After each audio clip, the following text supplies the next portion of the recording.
beberapa waktu ini kok perkataan Yesus ini sangat mengganggu saya. Jadi kalau mau dibilang saya tenggelam di dalam perkataan Yesus ini sampai saya belum bisa berpindah ke lain hati.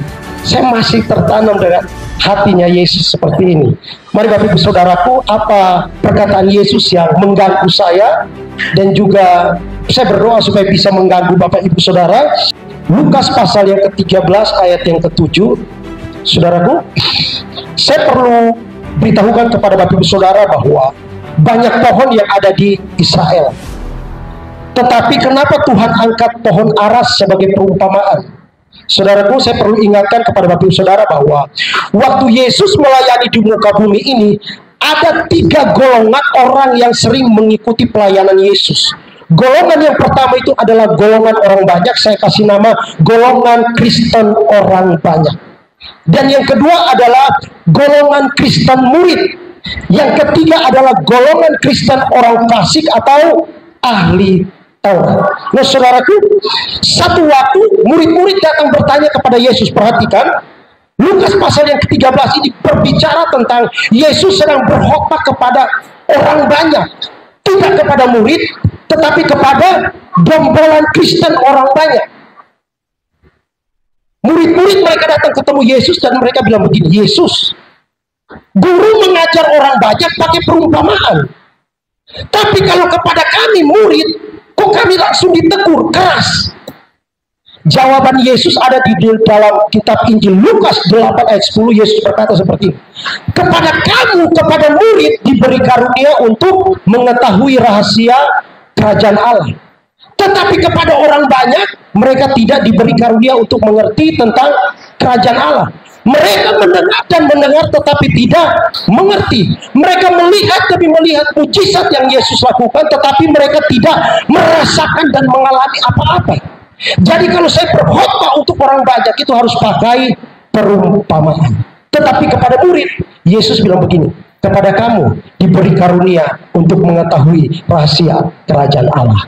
Makanya berkali-kali saya bilang begini, bahwa tidak semua orang yang beragama Kristen diberi karunia untuk mengetahui rahasia kerajaan Allah.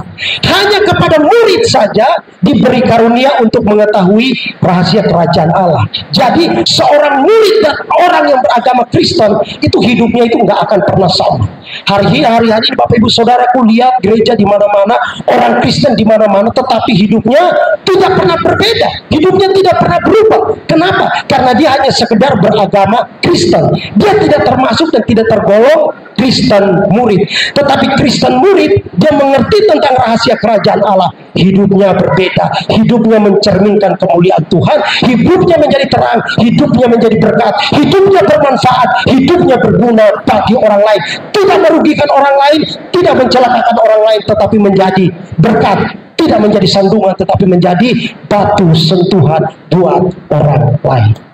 Nah saudaraku, Yesus bicara tentang perumpamaan pohon ara yang tidak berbuah. Apa hubungannya Kak Leksi? Apa maksudnya pohon ara dengan orang Kristen? Saudaraku, perlu saya beritahu bahwa pohon ara di Timur Tengah itu memang banyak.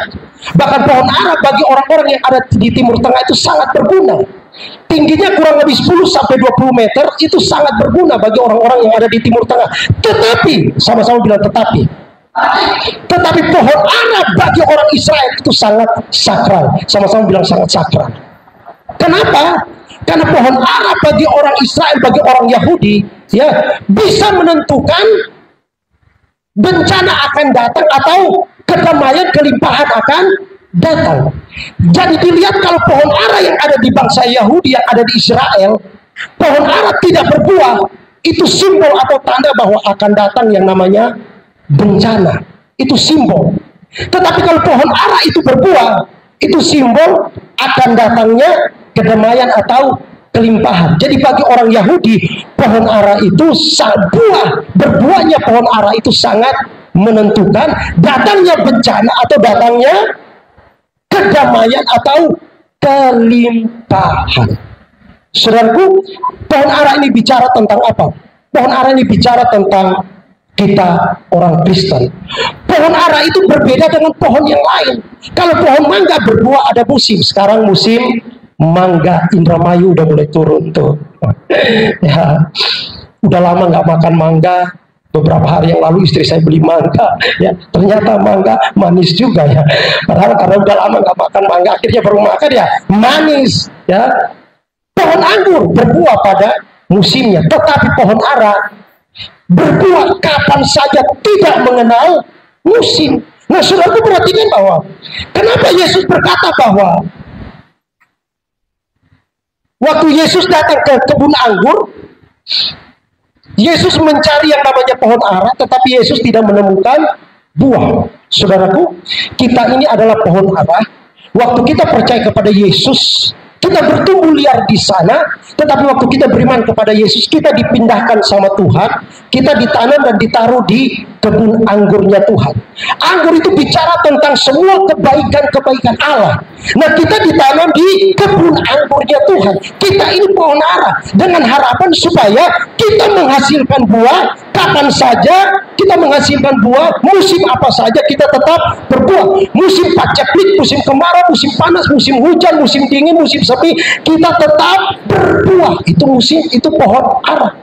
Nah, waktu Yesus datang, waktu Tuhan ini datang ke kebun anggur, Alkitab bilang begini, lalu ia berkata kepada pengurus kebun anggur itu, sudah 3 tahun aku datang mencari buah. Berarti begini, kalimat 3 tahun setelah Yesus taruh pohon ara di tengah-tengah kebun anggur, Yesus tidak menunggu 3 tahun baru Yesus datang.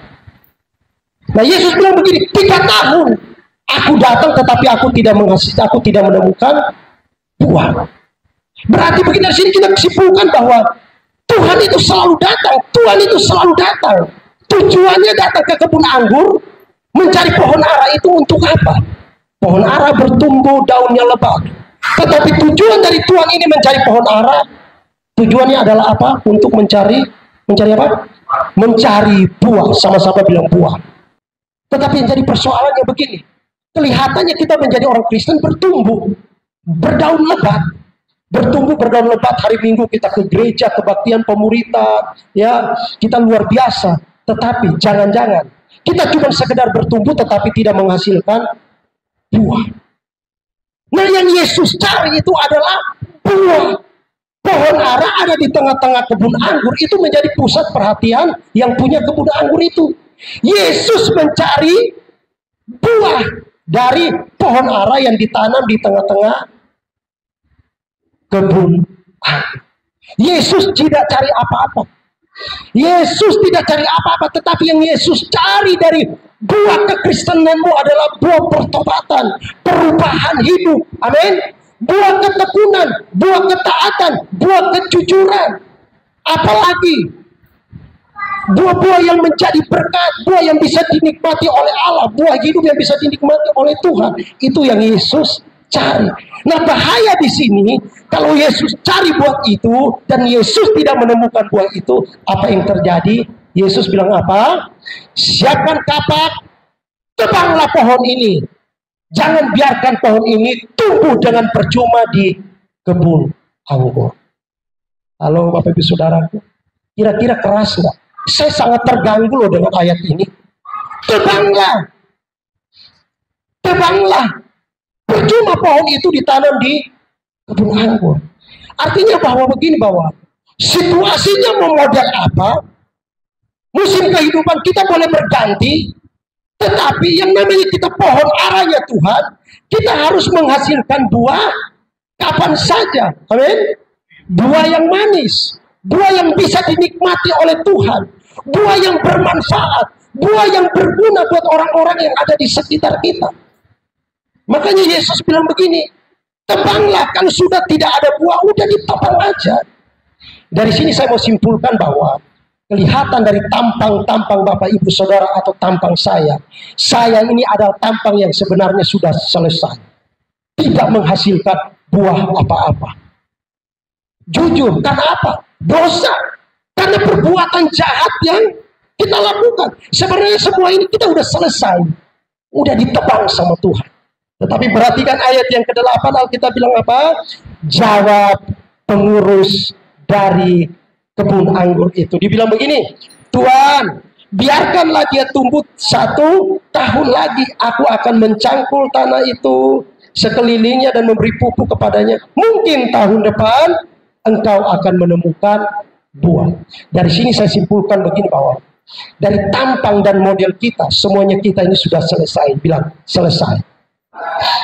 Dari omongan mulut, perkataan kita, perbuatan kita, tindakan kita, selesai. Udah gak ada yang lewat. Kalau kita mau hidup di zaman Taurat, semua ini kita udah selesai. Sama-sama bilang semuanya kita sudah selesai. Tetapi Alkitab bilang apa? Masih ada kesempatan. Masih ada apa? Masih ada kesempatan.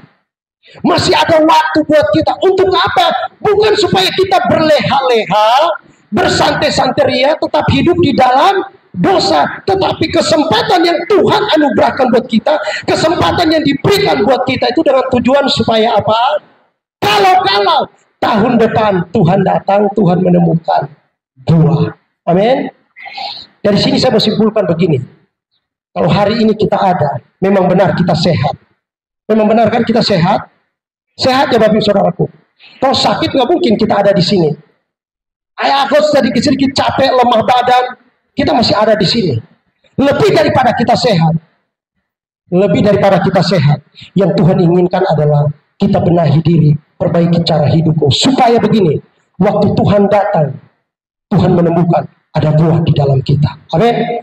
Memang benar orang bilang Mama Vero minggu kemarin lain. Memang benar orang bilang Papa Jose. Memang benar orang bilang Mama Hilda seperti ini. Tetapi hari ini berbeda. Amin. Saudaraku, perumpamaan tentang pohon ara ini sebenarnya mengingatkan kepada setiap kita orang Kristen. Kita diberikan kesempatan. Kita diberikan waktu. Untuk apa? Kesempatan untuk memperbaiki hidup. Kesempatan untuk apa? Untuk benahi diri. Supaya apa? Waktu Tuhan datang, Tuhan menemukan buah yang manis, buah yang bisa dinikmati oleh Tuhan, buah yang mempermuliakan nama Tuhan, buah kehidupan yang menjadi berkat. Nggak perlu kita jadi berkat untuk orang Palestina di jauh sana. Ya, jangan bermimpi untuk jadi berkat buat orang Palestina, tetapi jadilah berkat terlebih dahulu dimulai dari keluarga. Waktu lalu saya udah bilang, istri saya pintar masak.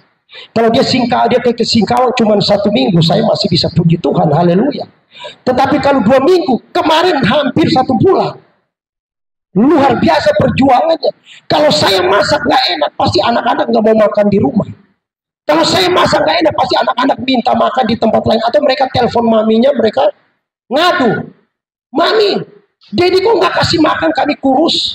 Udah masak tapi makanannya nggak enak. Nah saya harus berpikir. Sampai saya duduk bengong, tanya suaminya Rudi, kira-kira saya harus masak apa ya? Saya sudah bertanya. Dari sini saya simpulkan bahwa ternyata jadi seorang istri, jadi seorang ibu itu nggak enak.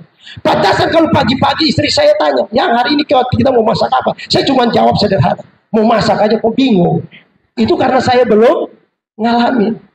Tapi waktu istri saya pergi 1 bulan di Singkawang, saya udah mulai mikir otak. Ya, kalau saya cuma berpikir tapi tanpa praktek, tanpa saya lakukan, sama aja dengan 0 besar. Tapi saya praktek, saya lakukan. Saya bikin masakan kira-kira yang bisa disukai oleh anak saya, sampai mereka nggak kurus kering, sampai mereka berkata, Dek, masak lagi yang kemarin itu. Udah 3 hari makan itu berturut-turut, masih saja anak cewek saya, Dek, yang kemarin itu, yang kemarin itu, yang kemarin itu. Puji Tuhan, berarti saya berhasil bisa menyelaraskan ya rasa masakan saya dengan istri. Kalau nggak enak masakan saya, selesai. Dari sini saya mau bilang bahwa kalau saya tidak belajar untuk benahi diri dan memperbaiki cara hidup, selesai.